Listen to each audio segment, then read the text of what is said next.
യൂണിവേഴ്സിറ്റിയുടെ BA English common course BA BSc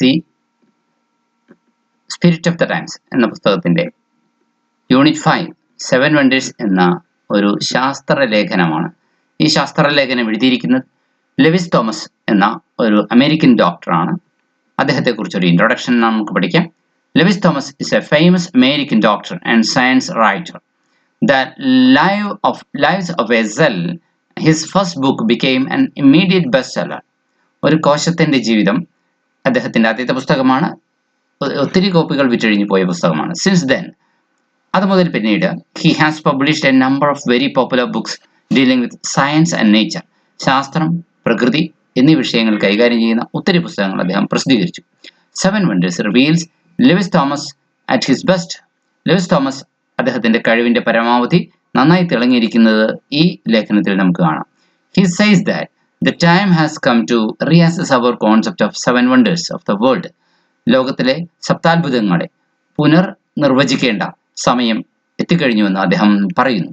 Science and technology are growing fast and our concept of life in this universe is fast changing. ശാസ്ത്രം, സാങ്കേതികവിദ്യ എന്നിവ അതിവേഗം വളരുകയാണ്. ഈ പ്രപഞ്ചത്തില് ജീവനെക്കുറിച്ചുള്ള നമ്മുടെ സങ്കല്പങ്ങൾ അതിവേഗം മാറുകയുമാണ്.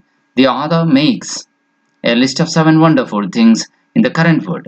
ഇന്നത്തെ ലോകത്തില് 7 അതിമനോഹരമായ കാര്യങ്ങളുടെ ഒരു ലിസ്റ്റ് ലേഖകൻ നൽകുന്നുണ്ട്. which modern science has revealed to us in recent years. അത് ശാസ്ത്രം, ആധുനിക ശാസ്ത്രം നമുക്ക് ഈ അടുത്ത കാലത്ത് മാത്രമാണ് വെളിപ്പെടുത്തി നൽകിയത്. ഇനി പാഠത്തിന്റെ ആശയത്തിലേക്ക് കടക്കാം. കുറെ നാളുകൾക്ക് മുമ്പ് ഒരു പ്രമുഖ മാസികയുടെ പത്രാധിപർ ലേഖകനെ ഒരു ഡിന്നറിന് ക്ഷണിച്ചിരുന്നു. വേറെ 6 പേരെയും ക്ഷണിച്ചിരുന്നു. ലോകത്തിലെ 7 അത്ഭുതങ്ങൾ എന്ന് കരുതുന്ന പ്രാചീന സംഭവങ്ങളുടെ സ്ഥാനത്ത് ആധുനിക ലോകത്തിലെ 7 അതിശയങ്ങൾ ഏതൊക്കെയാണ് എന്ന് ഒരു പുതിയ ലിസ്റ്റ് ഉണ്ടാക്കണം. അതിനുവേണ്ടിയായിരുന്നു ഈ ഒത്തുചേരൽ. പക്ഷെ ഈ സംഭവം നടന്നില്ല. എന്നാലും ലേഖകന് മനസ്സിന്റെ അകത്തലങ്ങളിൽ ഇതൊരു ചോദ്യമായി തന്നെ കിടന്നു. ഈ സംഘത്തിലെ 7 അത്ഭുതങ്ങൾ എന്തൊക്കെയായിരിക്കും? അത്ഭുതം എന്ന വാക്ക് തന്നെ അത്ഭുതപ്പെടുത്തേണ്ട ഒന്നാണ്. വ്യത്യസ്ത തരം സന്ദേശങ്ങൾ, അതിൽ ഒരു മിശ്രിതം അതിലുണ്ട്. അതിശയവും ആശ്ചര്യവും ജനിപ്പിക്കുന്നത്, അത്ഭുതവും ഉത്തരം കിട്ടാത്തതുമായ ചോദ്യങ്ങൾ ഉയർത്തുന്നത്, കാഴ്ചക്കാരനെ വിസ്മയിക്കുന്നത് എന്നിങ്ങനെ പോകും. മാസികയുടെ ഡിന്നറിന്റെ പേരിലല്ലെങ്കിലും തനിക്കിപ്പോഴും മനസ്സിൽ ദുരൂഹമായി തന്നെ തുടരുന്ന ആ 7 അത്ഭുതങ്ങൾ ഏതൊക്കെയെന്ന് കണ്ടെത്താൻ ലേഖകൻ ഒടുവിൽ തീരുമാനിച്ചു. അദ്ദേഹത്തിന്റെ ലിസ്റ്റിൽ ഒന്നാമതെത്തിയത് തൽക്കാലം പറയുന്നില്ല. അത് ഏറ്റവും അവസാനം പറയാനായി ലേഖകൻ മാറ്റിവെച്ചു. രണ്ടാമത്തേത് മുതൽ പറയാം. രണ്ടാമത്തേത് അദ്ദേഹത്തിന്റെ മനസ്സിൽ വന്നത് ഒരു പ്രത്യേക വർഗത്തിൽപ്പെട്ട ബാക്ടീരിയയാണ്. 1982 ആദ്യമായി ഈ ശാസ്ത്രജ്ഞന്മാരുടെ ശ്രദ്ധയിൽ ഇത്തരം ബാക്ടീരിയകൾ കണ്ണിൽപ്പെടുന്നത്. പ്രകൃതി നിയമങ്ങളെയൊക്കെ കാറ്റിൽ പറത്തിക്കൊണ്ട് സാക്ഷാൽ നരകത്തിന്റെ ഗുഹാമുഖത്തു നിന്ന് തന്നെ കടന്നു വരുന്ന വിചിത്ര ജീവികൾ. തിളച്ചൊരുക്കുന്ന ഭൂഗർഭത്തിലാണ് അവയുടെ വാസം. സമുദ്രാന്തർഭാഗത്തുള്ള ഗുഹകളിൽ 2500 മീറ്ററിലധികം ആഴത്തിൽ പര്യവേക്ഷണം നടത്തിയ അന്തർവാഹിനികൾ ഭൂഗർഭത്തിൽ നിന്ന് തീയും പുകയുമായി പുറത്തേക്ക് വമിക്കുന്ന തിളച്ചുമറിയുന്ന കടൽ ജലം കണ്ടെത്തി. ചുമ്മാ തിളച്ചുമറിയുകയല്ല, അത്യധികം ഉയർന്ന മർദ്ദത്തിൽ 300 ഡിഗ്രിയിലേറെ ചൂടിൽ തിളയ്ക്കുന്ന വെള്ളം. അത്തരം ഊഷ്മാവിൽ ജീവൻ എന്ന സങ്കല്പം തന്നെ അപ്രായോഗികമാണ്. പ്രോട്ടീൻ, DNA കണികകൾ ഛിന്ന ഭിന്നമാകും. എൻസൈമുകൾ ഉരുകിപ്പോകും. ശുക്രനിൽ ഇതേ താപനില ആയതുകൊണ്ടാണ് അവിടെ ജീവന് നിലനിൽപ്പില്ല എന്ന് നാം പറയുന്നത്. അന്തർവാഹിനികളിൽ നടത്തിയ പരീക്ഷണങ്ങളിൽ സമുദ്രാന്തർഭാഗത്തെ ഈ കൊടും ചൂടിൽ ജീവിക്കുന്ന ബാക്ടീരിയകളെ അടുത്ത കാലത്ത് 2 അമേരിക്കൻ ശാസ്ത്രജ്ഞന്മാർ കണ്ടെത്തുകയുണ്ടായി. സീൽ ചെയ്ത ടൈറ്റാനിയം സിറിഞ്ചുകളിൽ പരീക്ഷണശാലയിൽ എത്തിച്ച് 250 ഡിഗ്രി ചൂടായപ്പോഴേക്കും അവ വളരുകയോ പെരുകുകയോ ചെയ്തു. സാധാരണ ബാക്ടീരിയകളുടെ ഘടന തന്നെയാണ് ഇവയ്ക്കും. പ്രപഞ്ചത്തിലെ ജീവന്റെ ആദ്യ പ്രതിനിധികളാണ് ഇവയെങ്കിൽ എങ്ങനെയാണ് ഇവയുടെ പിന്മുറക്കാർ തണുത്ത സാഹചര്യത്തിൽ ജീവിക്കാൻ പഠിച്ചത്? മൂന്നാമത്തെ അത്ഭുതം ഓൺസിഡ്രസ് എന്ന ഒരു പ്രത്യേകതരം വണ്ടുകളാണ്. അമേരിക്കയിലെ ടെക്സാസിൽ താമസിക്കുന്ന ലേഖകന്റെ ഒരു സുഹൃത്താണ് അവയെപ്പറ്റി പഠനം നടത്തിയത്. അദ്ദേഹത്തിന്റെ താമസ സ്ഥലം മുഴുവൻ മിമോസ് വർഗത്തിൽപ്പെട്ട തൊട്ടവാടി മരങ്ങൾ വളരുന്നുണ്ട്. മറ്റു മരങ്ങൾ ഉണ്ടെങ്കിലും പെൺവണ്ടുകൾ എപ്പോഴും മുട്ടയിടാൻ തിരഞ്ഞെടുക്കുന്നത് ഈ മിമോസ് മരങ്ങൾ മാത്രമാണ്. ഏതെങ്കിലും ശിഖരത്തിൽ നെടുനീളത്തിൽ തുളച്ച ഇവ മുട്ടയിടുന്നു. എന്നിട്ട് ഒരടി വ്യാസത്തിൽ അതിനു ചുറ്റും ഒരു വലയം തീർക്കും. മരത്തിന്റെ കാതൽ വരെ തുളച്ചാണ് ഈ വലയം തീർക്കുന്നത്. കമ്പുണങ്ങി താഴെ വീഴുകയും മുട്ടകൾ വിരിഞ്ഞ അടുത്ത തലമുറ വണ്ടുകൾ പറന്ന് നീങ്ങുകയും ചെയ്യും. ഈ 3 പ്രവൃത്തികൾ ഒരു പ്രത്യേക മരം തന്നെ തിരഞ്ഞെടുക്കുന്നു. ശിഖരം തുരന്ന് മുട്ടയിടുന്നു. ചുറ്റും വലയം തുരന്ന് ഉണ്ടാക്കുന്നു. ഇങ്ങനെ ക്രമമായി ചെയ്യാൻ എങ്ങനെയാണ് ഇവയ്ക്ക് പരിശീലനം കിട്ടുന്നത്? ഇതൊരു അത്ഭുതമായിട്ട് ലേഖകന് തോന്നുകയാണ്. സാധാരണഗതിയിൽ കമ്പെറുക്കാതെ പോയാൽ ശരാശരി 30 വർഷം വരെയാണ് ഈ മരത്തിന്റെ ആയുസ്. എന്നാൽ പ്രകൃതി തന്നെ ഒരുക്കുന്ന ഈ കൃത്രിമ കമ്പുണക്കൽ മൂലം 100 വർഷം വരെ ഇവയ്ക്ക് ജീവിക്കാനാവും. ജീവജാലങ്ങളുടെ പരസ്പരാശ്രയത്തിന്റെ നല്ല ഒരു ഉദാഹരണമാണ് ഈ കോൺസിഡറസ് വണ്ടുകളും മിമോസ് മരങ്ങളും തമ്മിലുള്ള ബന്ധം. പ്രകൃതിയുടെ വിചിത്ര രീതികളെക്കുറിച്ച് നമ്മുടെ അറിവ് എത്ര പരിമിതമാണെന്ന് ഈ അത്ഭുത വണ്ടുകൾ നമ്മെ ഓർമ്മപ്പെടുത്തിക്കൊണ്ടേയിരിക്കുന്നു. ആടുമാടുകളുടെ തലച്ചോറിൽ മാരക രോഗമുണ്ടാക്കുന്ന ഒരു ജാതി വൈറസാണ് മറ്റൊരു അത്ഭുതം. 4ാമത്തെ അത്ഭുതം. ഒന്നാമത്തേത് പിന്നീടത്തെ ലാസ്റ്റത്തേക്ക് പറയാൻ വേണ്ടി ലേഖകൻ മാറ്റിവെച്ചു. രണ്ടാമത്തേത് കടലിനടിയിലുള്ള ഉന്നത ഊഷ്മാവിൽ ജീവിക്കുന്ന ബാക്ടീരിയ. മൂന്നാമത്തേത് ഈ പറയുന്ന ഓൺസിഡ്രസ് എന്ന വണ്ടുകൾ മിമോസ് മരത്തിൽ മുട്ടയിട്ട് അതിന് ചുറ്റും വലയം തീർത്ത് അതിന്റെ കമ്പുണക്കി കുഞ്ഞുങ്ങളെ വിരിയിച്ചെടുക്കുന്ന ഒരു തന്ത്രം ആവിഷ്കരിക്കുന്ന വണ്ടുകൾ. നാലാമത്തേതാണ് ആടുമാടുകളുടെ തലച്ചോറിൽ മാരക രോഗമുണ്ടാക്കുന്ന ഒരു ജാതി വൈറസ്. പ്രായമായ മനുഷ്യരിൽ ചിത്തഭ്രമം ഉണ്ടാക്കുന്ന CJ വൈറസ് ഈ വിഭാഗത്തിൽപ്പെട്ടത് തന്നെയാണ്. ഈ രോഗാണു ബാധിച്ചു കഴിഞ്ഞ് 1.5 - 2 വർഷം കഴിഞ്ഞാവും രോഗലക്ഷണങ്ങൾ പ്രകടമാകുന്നത്. അപ്പോഴേക്കും അണുക്കൾ ലക്ഷങ്ങളായി വളർന്നു കഴിഞ്ഞിരിക്കും. ഇന്നുവരെ ഈ ജീവിയുടെ DNA, RNA ഘടകങ്ങൾ വേർതിരിച്ചെടുക്കാൻ ശാസ്ത്രജ്ഞന്മാർക്ക് കഴിഞ്ഞിട്ടില്ല. അത്രമാത്രം ചെറുതാണ് ഈ വൈറസ്. ഇവ മൊത്തം പ്രോട്ടീൻ ആയിരിക്കാം എന്ന് ഒരു വാദമുണ്ടെങ്കിലും പ്രോട്ടീന് സ്വയം പ്രജനനം നടത്താൻ കഴിയുമെന്ന് ഇതുവരെ ശാസ്ത്രം തെളിയിച്ചിട്ടില്ല. ഈ 5ാമത്തെ അത്ഭുതം നമ്മുടെ മൂക്കിനുള്ളിലെ ചർമ്മത്തിൽ ഒളിഞ്ഞിരിക്കുന്ന ഘ്രാണേന്ദ്രിയ സെല്ലുകളാണ്, ഓൾഫാക്ടറി സെൽസ്. പ്രപഞ്ചത്തിലുള്ള സകല ഗന്ധവും ഓരോന്നും വ്യത്യസ്തമായി നമുക്ക് പിടിച്ചെടുക്കാൻ കഴിയുന്നു. മണം കിട്ടിയാലുടൻ ഈ സെൽ മൈലുകൾക്കപ്പുറത്തെ തലച്ചോറിന്റെ കോണിലുള്ള കേന്ദ്രസ്ഥാനത്തേക്ക് സന്ദേശം അയക്കും. ശരിക്കു പറഞ്ഞാൽ കേന്ദ്രത്തിൽ നിന്ന് വളരെ അകലെയാണെങ്കിലും ഇത് ഒരു സ്ഥിരാകേന്ദ്രം തന്നെയാണ്. മുല്ലപ്പൂവിന്റെ മനം മയക്കുന്ന സുഗന്ധവും അമോണിയയുടെ മനം പുരട്ടുന്ന നാറ്റവും കൃത്യമായി വേർതിരിക്കാനുള്ള സെല്ലുകളുടെ കഴിവ് നാഡീ ജൈവശാസ്ത്രത്തിലെ ഉള്ളറ രഹസ്യങ്ങളിലൊന്നാണ്. ഏറ്റവും അത്ഭുതകരമായിട്ടുള്ളത് അവയുടെ സ്വയം നവീകരണ പ്രക്രിയയാണ്. ഏതാനും ആഴ്ചകൾക്കിടയിൽ പഴയ സെല്ലുകൾ മാറി ആ സ്ഥാനത്ത് പുതിയവ ഉണ്ടാവുകയും പഴയവയെ പോലെ കാര്യക്ഷമമായി മണം പിടിക്കുകയും കേന്ദ്രത്തിലേക്ക് റിപ്പോർട്ട് അയക്കുകയും ചെയ്യും. നട്ടലുള്ള ജീവികളുടെ നാഡീവ്യൂഹ വ്യവസ്ഥയിൽ ഇവയ്ക്ക് മാത്രമേ ഇങ്ങനെ ഒരു കഴിവുള്ളൂ. ഈ അത്ഭുത കോശങ്ങളുടെ പ്രവർത്തനത്താൽ മനസ്സ് എന്ന ദുർഗ്രഹമായ വസ്തുവിനെ കുറിച്ചുള്ള നമ്മുടെ അറിവും വർദ്ധിക്കുന്നതാണ്.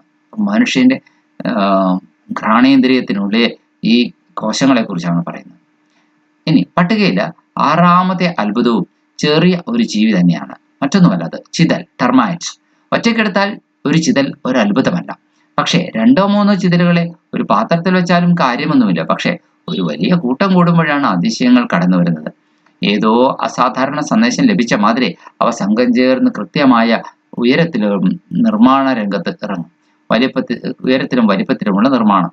ചെറിയ ഉരുളകൾ മേലെ മേലെ വെച്ച് ഗോപുരങ്ങളും കമാനങ്ങളും പോലെയുള്ള രമ്യഹർമ്മങ്ങൾ വളരെ വേഗം അവർ ഉയർത്തും. കൃത്യമായി ഊഷ്മാവ് നിയന്ത്രിച്ച് എയർ കണ്ടീഷൻഡ് കൊട്ടാരങ്ങൾ. തങ്ങളുടെ ജീനുകളിൽ ഒളിച്ചു കിടക്കുന്ന ബ്ലൂ പ്രിന്റ് എന്ന ഒരു ആശയത്തിനനുസരിച്ച് കുറ്റമറ്റ രീതിയിൽ അവ സാക്ഷാത്കരിക്കുകയാണ് നിർമ്മാണ പ്രവർത്തനങ്ങൾ. ആ സമയത്ത് ഓരോ വ്യക്തിയായല്ല ഓരോ ചിതലുകളും പ്രവർത്തിക്കുന്നത്. ലക്ഷോപലക്ഷം കാലുകളിൽ ചരിക്കുന്ന, ഗാഠമായി ആലോചിക്കുന്ന ഒറ്റ തലച്ചോറാണ് അപ്പോൾ അവ. വളരെ വിചിത്രമായി ഏതോ രാസ അടയാളങ്ങൾ കൊണ്ട് പരസ്പരം ബന്ധപ്പെട്ടാണ് ഈ നിർമ്മാണ പ്രവർത്തനം നടക്കുന്നത് എന്ന് മാത്രം നമുക്ക് ഊഹിക്കാനേ കഴിയും. ഇനി ആധുനിക അത്ഭുതങ്ങളിൽ 7ാമത്തേത് മനുഷ്യ ശിശുവാണ്. ശൈശവത്തെക്കുറിച്ചും മനുഷ്യരാശിയുടെ പരിണാമത്തെക്കുറിച്ചുമൊക്കെ ലേഖകന് എന്നും അത്ഭുതം തോന്നിയിട്ടുണ്ട്. മറ്റു ജീവികളെ അപേക്ഷിച്ച് സുദീർഘമായ ശൈശവവും ബാല്യവുമാണ് മനുഷ്യൻ.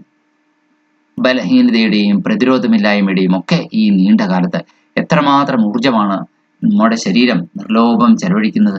ബാല്യത്തിൻ്റെതായ നിഷ്ഫലവും ഉത്തരവാദശൂന്യവുമായ കൊച്ചു കൊച്ചു സന്തോഷങ്ങളല്ലാതെ ജൈവശാസ്ത്രപരമായ ഫലങ്ങളൊന്നും കാണാനും കഴിയില്ല. മനുഷ്യായുസിന്റെ 1/6 ഭാഗമാണ് ബാല്യം. ബാല്യത്തിൽ നിന്ന് യൗവനത്തിലേക്ക് മറ്റു ജീവികളെ പോലെ പെട്ടെന്ന് കുതിച്ചു ചാടാൻ മനുഷ്യന്റെ പരിണാമ പ്രക്രിയ സംരക്ഷിക്കുന്നില്ല. മനുഷ്യനെ മനുഷ്യനാക്കി മാറ്റുന്ന, വ്യത്യസ്തനാക്കുന്ന ഘടകം ഭാഷയാണ്. ഒരു സാമൂഹിക ജീവിയായി നിലനിർത്താൻ അവനെ സഹായിക്കുന്നതും അവന്റെ ഭാഷ തന്നെയാണ്.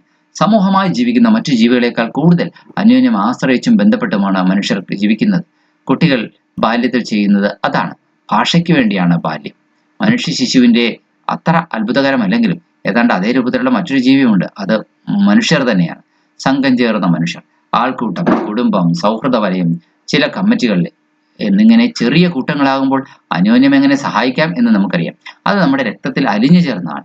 ആൾക്കൂട്ടമാകുമ്പോൾ അക്രമത്തിനും സ്വയം നാശത്തിനുമാണ് നമുക്ക് കഴിവ്. പ്രകൃതിയിൽ മറ്റൊരിടത്തും ഈ വിചിത്ര സ്വഭാവം കാണുന്നില്ല. ലോകം, ദ വേൾഡ് എന്ന പദം ഇൻഡോ യൂറോപ്യൻ പദമായ വിറോസിൽ നിന്നാണ് വന്നത്. മനുഷ്യൻ എന്നാണ് അതിന്റെ അർത്ഥം. ഇന്ന് നമ്മുടെ ലോകം ഈ പ്രപഞ്ചം മാത്രമല്ല, ഈ ഭൂമിയിൽ മാത്രം ഒതുങ്ങുന്നില്ല. അതിവിശാലമായ ഈ പ്രപഞ്ചം മുഴുവനും അതിൽ പെടുന്നുണ്ട്. നമുക്ക് തൊട്ടും ചുറ്റുപാടുമുള്ളത് ഈ സൗരയൂഥത്തിലെ ഗ്രഹങ്ങളാണ്. അവയിലേക്കും അവയ്ക്കപ്പുറമുള്ള നക്ഷത്ര സമൂഹങ്ങളിലേക്കും വൈകാതെ നാം കടന്നു ചെല്ലും. പക്ഷേ ഈ താരാഗണങ്ങളിൽ വെച്ച് ഏറ്റവും അതിശയകരവും നിഗൂഢവുമായിട്ടുള്ളത് നമ്മുടെ ഈ കൊച്ചുഭൂമിയാണ്.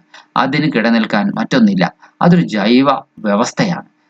എപ്പോഴും വളരുകയും ക്രമാനുസരണമാവുകയും ചെയ്യുന്ന ഒരു വലിയ സജീവ വ്യവസ്ഥ. ആവശ്യത്തിന് പ്രാണവായു സ്വയം ഉണ്ടാക്കും, താപനില നിയന്ത്രിച്ചു നിർത്തും, മനുഷ്യനടക്കമുള്ള സമസ്ത ജീവജാലങ്ങളെയും പരസ്പരം ബന്ധിപ്പിച്ചും ആശ്രയിപ്പിച്ചും നിർത്തും. അങ്ങനെ അപൂർവങ്ങളിൽ വെച്ച് അപൂർവമാണ് നമ്മുടെ ഈ ലോകം.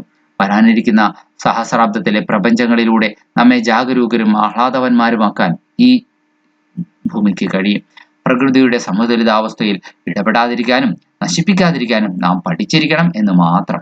പ്രപഞ്ച പരിണാമത്തിൽ ഏറ്റവും ചെറുപ്പമായ വർഗമാണെന്നതും ഭാഷയിലൂടെ ചിന്തിക്കാൻ തുടങ്ങിയിട്ട് ഏറെ കാലം ആയില്ല എന്നതും ഇപ്പോഴും പഠിക്കുകയും വളരുകയുമാണ് എന്നതും ഒക്കെ മനുഷ്യർ എന്ന നിലയിൽ നമുക്ക് വൻ പ്രതീക്ഷ നൽകുന്ന കാര്യങ്ങളാണ്. ചിതലുകളെയോ തേനീച്ചകളെയോ പോലുള്ള സമൂഹജീവികളല്ല മനുഷ്യർ. ഒരേ തരത്തിൽ കാര്യങ്ങൾ ചെയ്യാനേ അവയ്ക്ക് കഴിയും. എന്നാൽ ഒരേ തരത്തിൽ 4 വഴിക്ക് കാര്യങ്ങൾ നീക്കാൻ നമുക്ക് കഴിയും.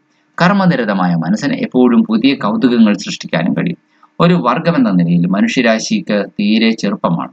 ഈ ഭൂമുഖത്ത് നമ്മൾ വന്നിട്ട് ഏതാനും 1000 വർഷങ്ങളേ ആയിട്ടുള്ളൂ. പരിണാമ ചക്രത്തിൽ അതൊരു കാലമേ അല്ല.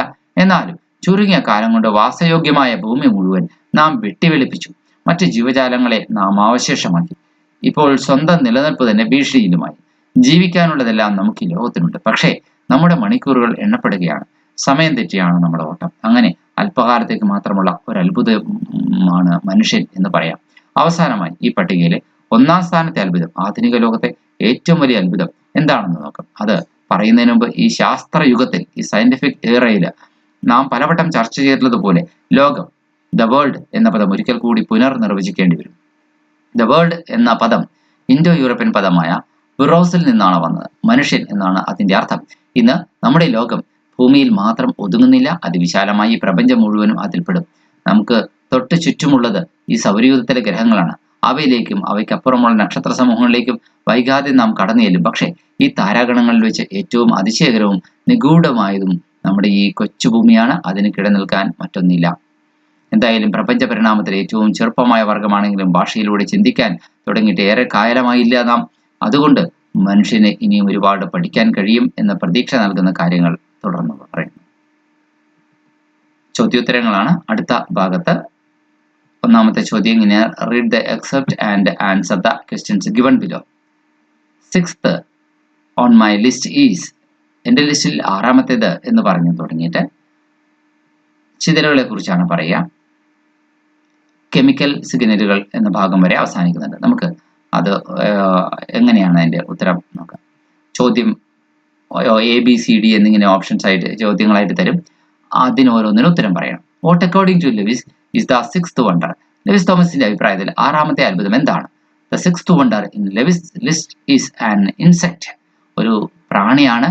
ദ ടെർമൈറ്റ്, അത് മറ്റൊന്നുമല്ല, അത് ചിതലാണ്, ടെർമൈറ്റ് ആണ്. What is the uniqueness of this wonder? ഈ ചിതൽ എന്ന അത്ഭുതത്തിന്റെ തനിമ എന്താണ്? There is nothing unique about a single termite. ഒരൊറ്റ ചിതലിൽ പ്രത്യേകിച്ച് അത്ഭുതകരമായി ഒന്നുമില്ല. It is the group or collectivity that becomes unique. അതിന്റെ കൂട്ടം, അതിന്റെ കളക്ടിവിറ്റി, അതാണ് അതിനെ തനിമയുള്ളതാക്കി മാറ്റുന്നത്. മറ്റൊരു ചോദ്യം: when does the miracle begin? അത്ഭുതം എപ്പോഴാണ് ആരംഭിക്കുന്നത്? ചിതലുകളുടെ അത്ഭുതം. The miracle begins when a large mass of termites come together. ചിതലുകളുടെ ഒരു വൻ കൂട്ടം ചേരുമ്പോഴാണ് അത്ഭുതം സംഭവിക്കുന്നത്. Suddenly they are infused with a new spirit of activity and start building with their tower as a single brain. അവയുടെ tower ഒരു ഒറ്റ തലച്ചോറിൽ എന്നതുപോലെ നിർമ്മിക്കാൻ തുടങ്ങും. What are the effects of the complex system of chemical signals? രാസ സിഗ്നലുകളുടെ സങ്കീർണ സംവിധാനത്തിന്റെ ഫലം എന്താണ്? The termites follow a chemical signal and construct their homes with columns and towers. കോളങ്ങളും ടവറുകളുമായിട്ട് ഒരു വലിയ നിർമ്മിതി ഇവയുണ്ടാക്കും. The chambers are air conditioned and humidity controlled.